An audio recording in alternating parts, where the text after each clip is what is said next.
This is how to create subtask in Jira.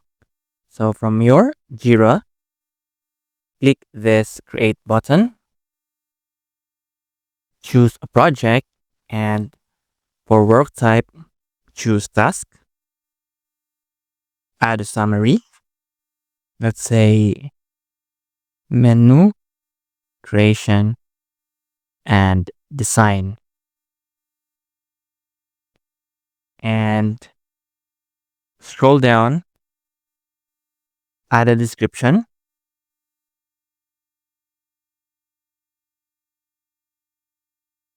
and development.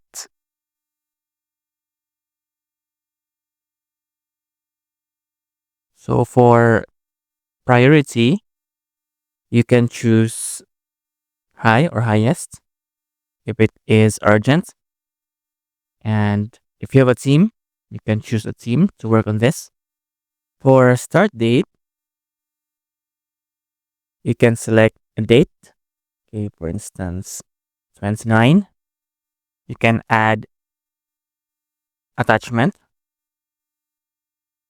and select a due date.